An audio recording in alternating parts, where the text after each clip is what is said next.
Hello everyone, this is Good Old Transit Fans, and today I'm going to be talking about the comparison regards to Japan versus the New York City subway train system. So in this presentation, folks, I'll be explaining the comparison in regards to Japan, Tokyo rail system in comparison to New York City subway system. So right here, I'm going to start with the introduction, which I'll be reading to you guys here briefly. And I will also be showing, certain pictures as well in regards to the comparison for our subway system, which is the MTA, compared to Tokyo, Japan metro system, and to see the benefits in regards to Japan compared to New York City. All right, folks, so let me start here in this introduction here. I'm going to be reading to you here, and of course I'll give you some time to read as well, but I'm going to definitely start reading in regards to the comparison of Japan versus the New York City subway train system to see which one is better. Okay, so let's start reading here, folks. So Japan's especially in Tokyo, of course, that's the one of the cities in Japan. Rail systems are significantly more profitable,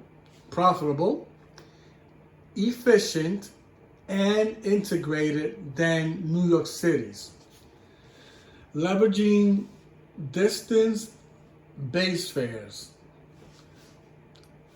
real estate development, which is the MRT model, government investment, and seamless computer rail integration, leading to high fare box recovery, which is Tokyo Metro, of 100%, folks, versus us, New York City, relies on subsidized, which is for the MTA, 40% fare revenue. Despite New York City having the world's largest station count, Japanese system benefits more less bureaucracy, lower construction costs, and unified fare network approaches, creating better ridership and financial health. So based on this introduction, folks, Japan has 100% in regards to everything in general, starting with government investment, as well as computer rail integration, and Japan has a lower construction cost compared to the US. We actually have a high one, which of course I'll be explaining to you more about that in the next slide. But so far, 100% in regards to high fare box recovery in Tokyo Metro, Japan, compared to New York City, which is 40% of fare revenue. So in this slide, this is what, we're talking about here. So technically here, Japan has more, they're more profitable, efficient, and integrated. What I mean by integrated, I'm talking about their system is all aligned. Like basically there's a lot of connections in regards to the subway system compared to ours that's not. Which I'm going to show you in the slides and also pictures explaining that. But this is only the introduction, folks. So let's go to the next slide, which I'll talk to you more about the comparison of Japan and New York City subway train system, which will be on the next slide. All right, so right here, I'm going to talk about the Tokyo Japan system statistics and characteristics. We're going to start with Japan first, and then I'll talk about ours next. So right here, like I mentioned on the introduction, so according to the system statistics and characteristics of Tokyo, Japan, they have, when it comes to the profitability, they're highly profitable. So Tokyo Metro recovers over 100% of operational costs from fares, with some systems earning profits over expenses. Now, like I mentioned before, the integration, seamlessly connected with extension, private commuter railways, JR private lines, forming one giant network with easy transfers, funding and then revenue, mix of fares, government investment, national and metro, and significantly real estate profits such as shops, malls, and in stations, folks. And the fares, distant bays allowing for higher revenue, efficiency, lower construction cost per kilometer, I think it is, and 5 times cheaper than New York City due to less bureaucracy, better utility coordination, and efficient processes. Ridership, Tokyo seems roughly 1.5 million daily subway riders. So this is actually the statistics and characteristics in regards to Tokyo, Japan system. So basically here, they have profitability in regards to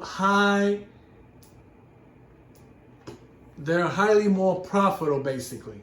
And like I mentioned before, they are over 100% of operational costs for fares, and also in regards to the system, it's actually unified into one network, folks, which means that you could transfer from any place in any station, which I'll definitely show you a map also later on, folks, in regards to Tokyo, Japan, how unified this system is. It's kind of amazing, folks. I mean, compared to ours, I mean, which I'll actually explain to you on the next slide.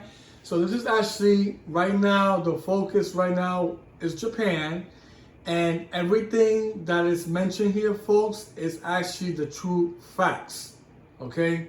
So I could give you some moment right now to actually read this. So I'll just pause here for a brief moment. So this way you could actually read all this information for you. All right, so let me just put myself on silent on a brief moment.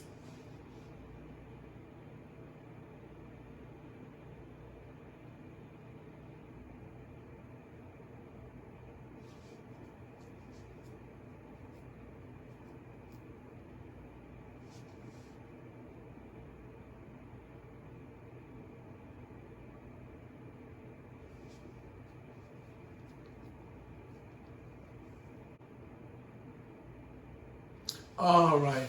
So basically, this is all about Tokyo, Japan in regards to this system, statistics, and characteristics.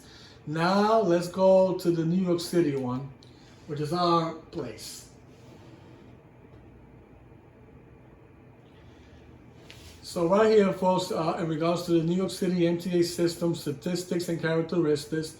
So let's start here in regards to the profitability. So right here we have a low fare box recovery, around 40% of the MTA revenue from fares and tolls, heavily subsidized by dedicated taxes, subsidies. Now the integration is a fragment separation agency in regards to the MTA, New Jersey Transit, and systems often require different cars, fare structures, Now, the funding revenue, which is a mix of fares, city, state taxes, federal funds, and tolls, less focus on ancillary revenue. Now, the fares are primarily flex rate with zones from Long Island Railroad, Metro North. Now, the efficiency, high construction costs, like I mentioned before, folks. Such as like the Second Avenue Subway, the complex of regulation, utilities, issue drive up expenses. Now, the ridership is a large network, about 472 stations, but daily riders lower than Tokyo. So basically, New York has less ridership compared to Japan, which is kind of interesting. So basically here, folks, our low factory recovery is around 40%, folks. Compared to Tokyo, Japan, it's 100% or more. Amazing profitability, folks, in regards to Japan compared to us. As well as the integration in regards to the fragment, which means there's a separation.